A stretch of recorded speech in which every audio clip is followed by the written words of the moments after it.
Hello, everybody, and welcome back to the Howl.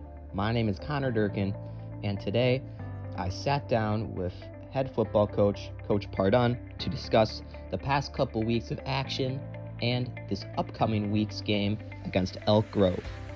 Hello, everybody, and welcome back to the Howl. My name is Durkin. Today we are back with Coach Pardun for episode 2. We're going to discuss the past couple of weeks and this coming week against Elk Grove. Coach, thanks for coming on today. It's good to see you. Yeah, good to be here. So I wanted to take it back a few weeks back when you guys were playing Maine West. I didn't realize this until now. We had a short week going into that. You only had a few days to prepare, right? It was after Labor Day. Yeah. Correct? Yeah. When you have short weeks like that, because we also had that Thursday off against GBN last week. When you have short weeks like that, do you do anything differently to prepare since you have less time? To be honest, Maine East. You said Maine West. Yes. so many. I know the Maines. To be honest, I've tried to examine this season a little bit different. So, looking at our schedule, I was talking to a coach yesterday about looking at the big picture, and I think coming off that 6 games in the spring, we learned a lot in terms of how you prepare and what you need, and trying to keep their bodies fresh and healthy. And so for Maine East, we don't change our practice routine we have this year. I'm trying different things, but we gave them Monday off, which I never do. But we come off 2 physical games, and I wanted them to be healthy and fresh, and I thought they earned a little time off. So we did that. So we changed it up a little bit, but obviously still going strong, and I like the speed they're playing at. So we're trying to replicate that routine and keep them going that way. So then what do you do to make sure the same amount of prep goes in each week? We always it's just a matter of how we space out our time. So instead of the one thing we've been doing a little bit different is instead of building up the week kind of more on Tuesday, more on Wednesday, cut it way down Thursday. I'm kind of doing a little more at the beginning of the week, almost, trying to level it down a little bit. There's a model that we follow, and it's really just reps. It's how many reps. So we're still getting the same preparation. You're just spacing it out differently. So we do a little bit more on Monday than what we used to, kind of moved our meetings around, and so far I've been liking it. So obviously, depending upon what you practice, it's just based on the last game, right? You find areas you want to improve on, and then you talk about it at practice and then work on it. Is that usually how it goes? Totally. It's half and half. It's half fixing the things that you didn't like, that we didn't execute well or need work on, and then the other half is prepping for the next opponent, right? So you got to do a little bit of both every week. We do fundamental work earlier in the week, and then go from there. Yeah. And I know this might be a little hard to talk about, but at the Maine West game, Clausen did go down with his ankle injury. Obviously, my prayers go out to him. I'm sure all our viewers' prayers go out there too. But how is he doing? I know he had surgery. We talked a little bit last week, but his recovery is going good. Yeah. It is hard. It was difficult for our team and his friends and teammates and our coaches. We shed some tears together, honestly, when you have a teammate and a player and a kid that you love so much, and you've seen how much they've put in and how hard they work and how hard they try to do things for the team. I mean, he's special that way. I mean, he really loves this football team, and so he wanted to contribute. He's still going to contribute. It's just in a different way, and so he's attacking it like he's going to attack anything else. You got to get your mind right and take some time to accept what life brings you. But we're all there for him, and he's there for us. And knowing him, I have no doubt that he'll come out on the other side. And I think as I told him, and when you're young, you don't fully understand. But I'm only 44, but when I look back at my life, and you can pick the handful of times that were the toughest to deal with, whatever situation, you realize on the other side of that is some of your best moments and best times. And so he'll see that. It's just when you're in the middle of it, it's tough. But he's doing great. He's out there with us every day, and he's already started his recovery, and we'll get him there before you know it. I completely agree with you. It's always the middle part that is the hardest for sure. Mm-hmm. You mentioned after the game, especially, a lot of people were really feeling that. Just talk me through what the vibe was and what was said. Yeah, it was tough. We didn't think it was that bad of an injury. Maybe just an ankle sprain, and then we got the news on Saturday, the X-rays, and he wasn't in, but I met with the seniors because they were finishing up their workout, and I just wanted to talk to the seniors at that point. And, we just kind of, you're not grieving. You are grieving a little bit. It's a loss. It's a loss for our team and a loss for him. He's going to lose, his season and most of it. And for us, we lose our leader and a playmaker. So, you got to readjust what you do, how you do it. But like anything else, you got to deal with it. I mean, that's what it is, right? We can't pretend it didn't happen, and then just figure out a way to come together, which I thought we did really well on Friday. We'll have bigger challenges ahead of us, but it was good to see them respond in that way.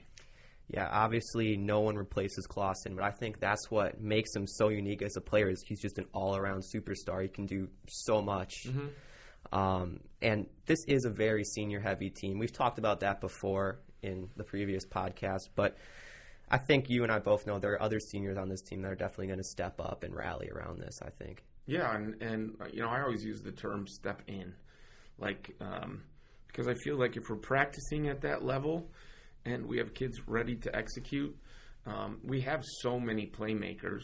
Our defense has shown the ability to fly around and be physical, so we want to keep doing that at a high level. And yeah, it's just a matter of how we spread it out, right? And I mean, they're going to make plays. It's just who's making the plays. So we showed some of that on Friday, and like I said, we still got a long way to go on how we do that. Yeah, I mean, one really great thing about Friday was Josh Bonji. He did amazing coming in at running back, I think, especially that first quarter and second quarter, too. He was just electric. Yeah, I mean, Bonji is just so solid and fundamentally sound, and he's such a warrior, I call him, because he just loves to compete.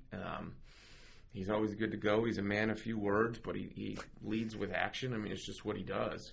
And so, he had a big night.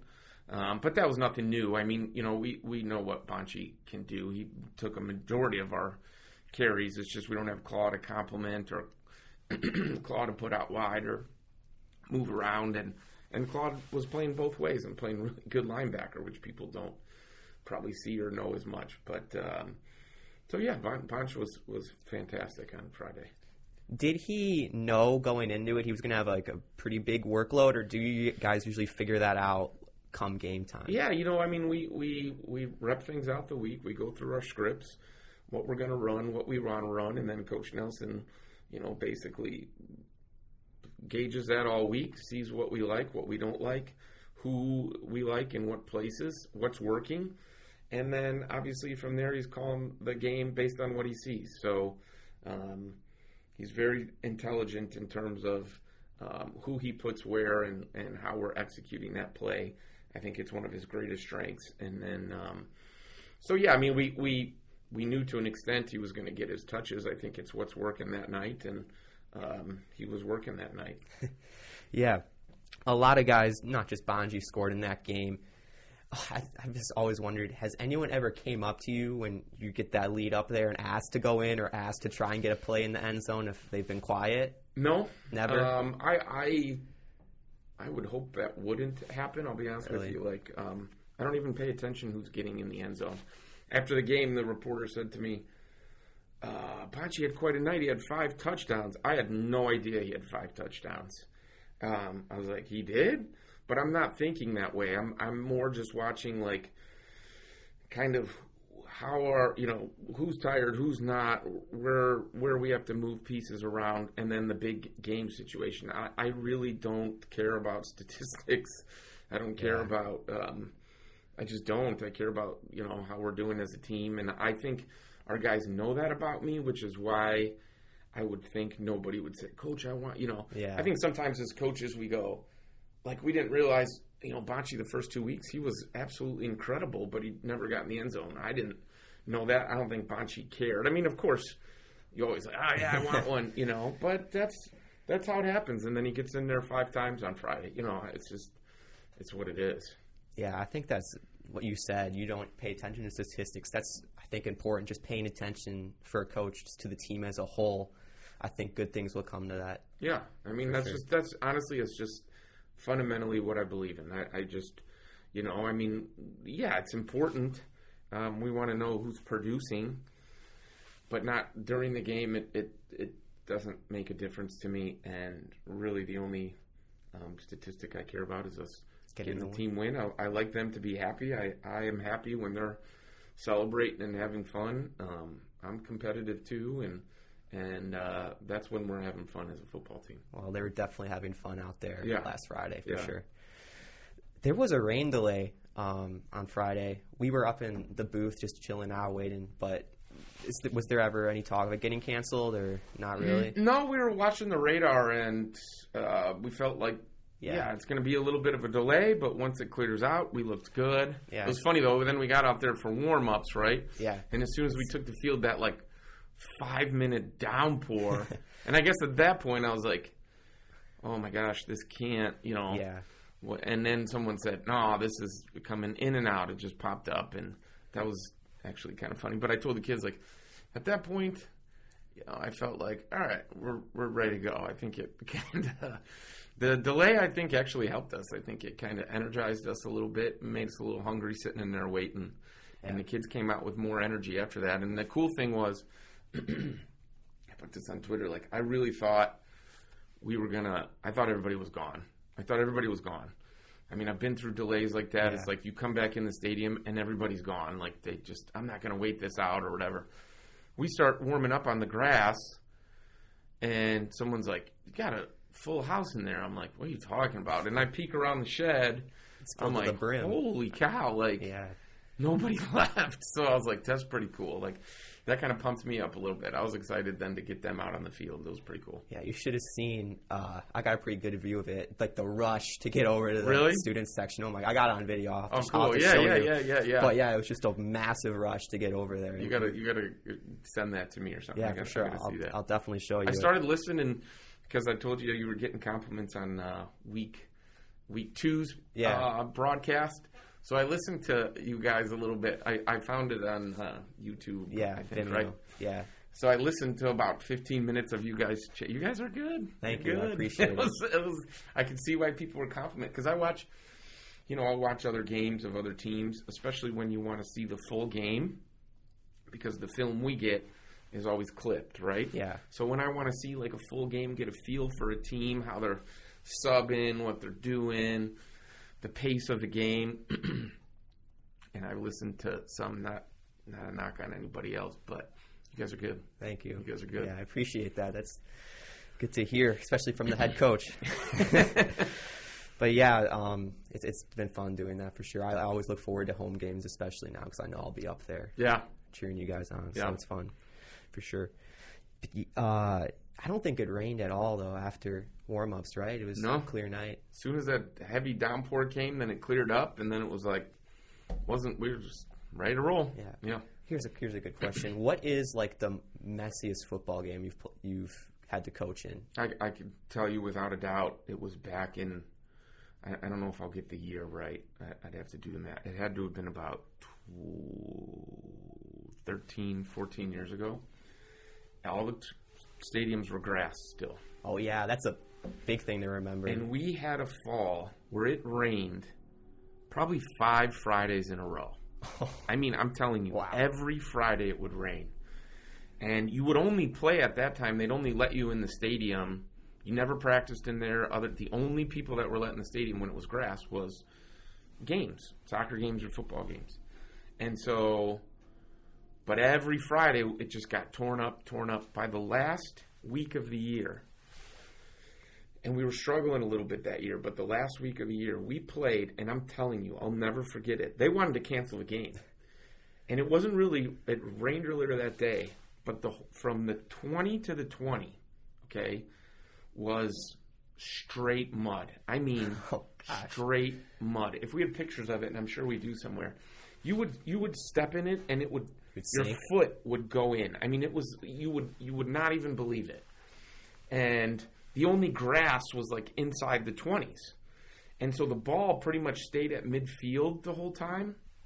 And if you could somehow get the ball inside the 20, then you had footing. You could actually run some plays. And we ended up winning. I want to say 7-0, or I don't even remember. But Coach Kuhn would know. He knows all that stuff. And we finally got the ball down there, and it was like nothing you've ever seen. I mean, it was crazy. The refs wanted to cancel. And Steve Messer, the AD, was at the AD at the time. He's like, nope, we're playing. Like, it was week 9. Neither team was going to the playoffs. But we played it, and actually it was a great memory. I mean, it was crazy. I bet. Yeah. It's weird. Like, when I watched all, like, the old NFL or even college clips, and they're still on grass, there was no turf. There was AstroTurf, but still, I think most of the people were on grass. And you see how, like, beat up they would get. Yeah. It's a big factor, I think, now when you are in domes and stuff, where you don't have to worry about the weather as much. Mm-hmm. Yeah, for sure. And we're lucky that, with the Maine East game we played on grass, that'll be the only game we play that's on. right. I forgot about that. Yeah, and that's the only game we play on grass, unless, pending playoffs. But most teams, honestly, have turf at this point. And so it's healthier for them. Definitely. It's why we like practicing on there. And so... What do players typically prefer now? Turf, would you say? Definitely. It's just a little softer on them, both tackling and running. I mean, you can tell if we've been practicing on grass that they feel it, and you don't have to worry about holes and uneven surfaces or your foot getting caught as much. It's just much safer. Do you guys ever use the practice field by the baseball field? It's all the way by the houses. Do you guys still use that? Yeah, when there's soccer games. That's right. Yeah, we have no choice. So in soccer and us split the turf a lot because we both prefer to have our varsity teams on there. So, but we'll use the grass, and it's our maintenance does an amazing job. So it's good, and we don't have to use it as much, so it doesn't get as worn down during the year. Yeah. But still not our preference. Yeah, obviously practicing. Playing a full game is much different. Yeah.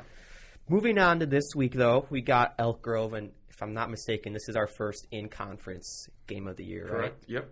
So, overall, what are you looking for in that game? Everybody's 0-0 in conference. It's a good Elk Grove team. They're 2-2, and they play really hard and very physical. And we got to go on the road. So, we want to just pick up where we left off, which is executing well on offense, and playing physical defense. I mean, if we do that, we'll be okay. But it's going to be a challenge this week. I mean, they play hard on both sides of the ball. Probably not as deep as we are, but once the game starts, it doesn't really matter as much. So we're going to we'll have our work cut out for us, no question. Fan section just came out yesterday. The theme is country themed. Okay. So I have no clue what I'm gonna wear for that yet. Yeah, you got boots and a cowboy hat, or I got to go to Goodwill or something and find some. That's right. Yeah. I bet that stuff's gonna be selling out quick. You could just wear flannel, right? Like something like that. Yeah. I got off tee. I don't know. Yeah, for the away games, I gotta match the theme since I'll be in the stands. But I can get away with it sometimes. You think we'll get a good crowd to go to Elk Grove? Oh yeah, for sure. Okay. I mean, the amount of people we got going to Lincoln Way when it was an hour and a half, and what's Elk Grove, like 15, 20 minutes? 20 minutes, yeah. Yeah, I think it'll be pretty filled. Good. When you guys are playing in conference games, though, do you feel just more confident knowing like what's going to happen just because you've seen them so many times and you know the coaching staff sort of, especially over the years?